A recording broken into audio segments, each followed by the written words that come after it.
हरतालिका तीज का पूजन व्रत कुंवारी कन्या कर सकती है, शादी होने के बाद भी नारी कर सकती है। अंतिम अवस्था तक प्राण छूटे तब तक हरतालिका तीज का व्रत नहीं छोड़ना चाहिए।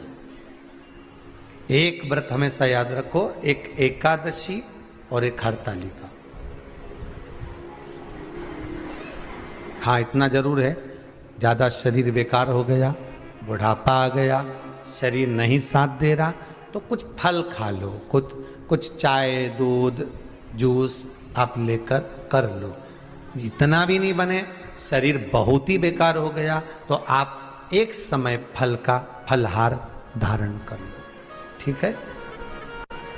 पर हरतालिका व्रत करने वाली माताएं भले उद्यापन कर दे, तो उस व्रत को थोड़ा हल्का कर लो। उद्यापन करा मतलब तुमने व्रत को हल्का कर लिया, थोड़ा हल्का कर सकते।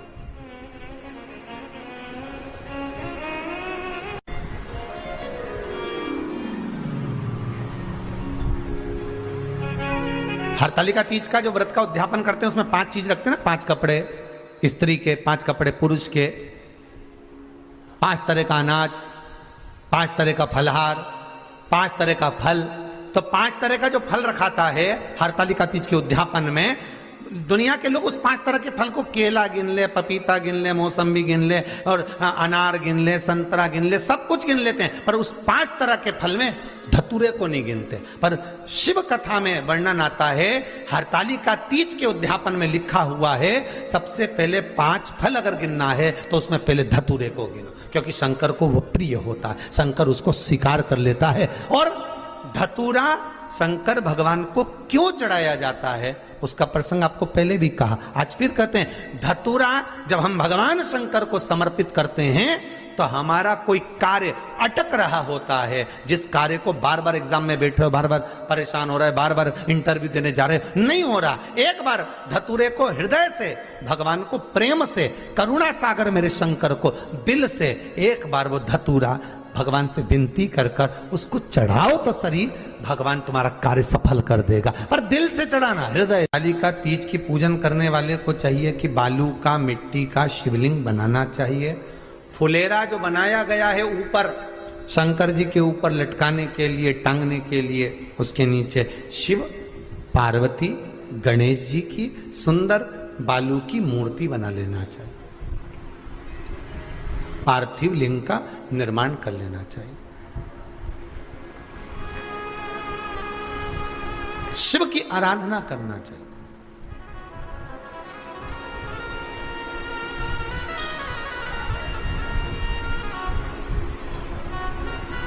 जो फल आपके पास में हो शंकर को समर्पित करना चाहिए, पूजन करना चाहिए, आराधना करो।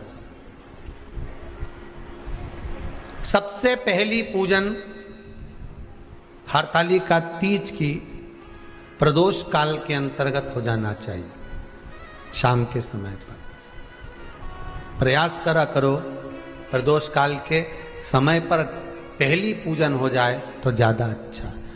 पर लोगों की आदत रहती है कि 8 बजे तक, 8:30 बजे तक, 9 बजे तक पहली पूजन करें, फिर दूसरी आराम से, फिर तीसरी, फिर आराम से, फिर चौथी। तो ऐसा सब अपने अपने हिसाब से। पर शास्त्र रीति कहती है कि प्रदोष का जो समय होता है, प्रदोष काल जो होता है, शाम का जो समय होता है, उस समय पर हरतालिका तीज की पहली पूजन हो, जिससे आपका स्मरण चित्त शंकर भगवान में उस घड़ी, उस पल, उस क्षण में आप शिव के हो जाएं और शंकर आपका हो जाए।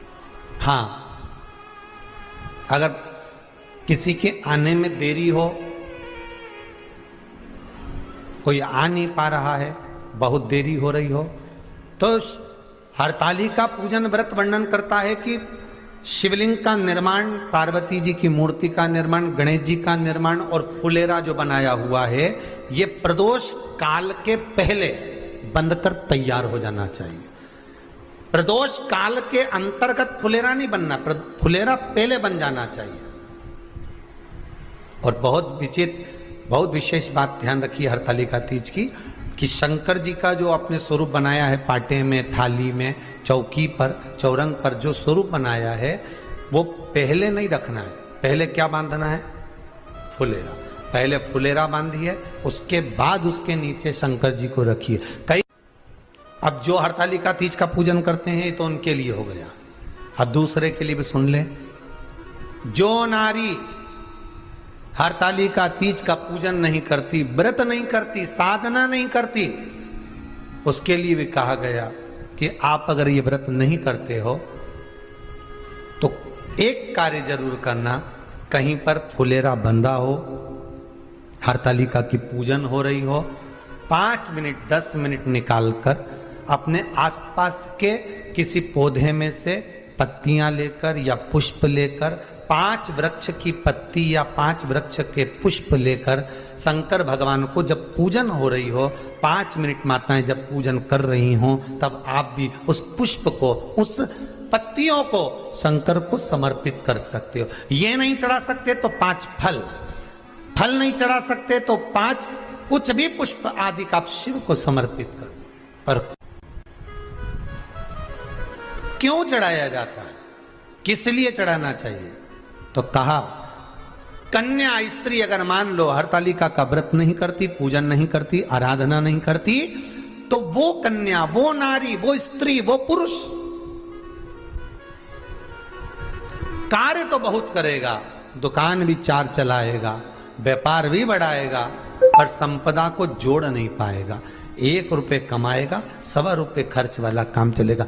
हस्त नक्षत्र में जो तृतीया पड़ती है, हस्त नक्षत्र के अंतर्गत जो तृतीया का महत्व कहा गया है, वो संपदा को बढ़ाती है, मनोकामना को पूर्ण करती है। इस नक्षत्र के अंतर्गत जो तृतीया आती है वो मनोकामना को पूर्ण कर कर चली जाती है। इसलिए शिव की आराधना के लिए प्रथम माने।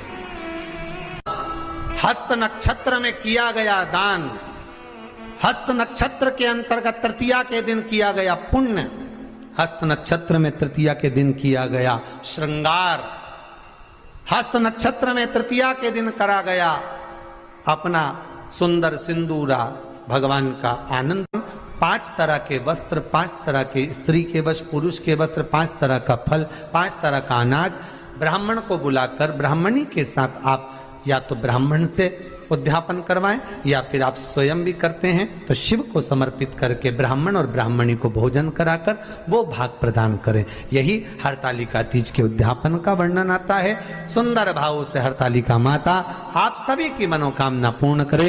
हर हर महादेव। थोड़ा ध्यान लगाकर सुनना।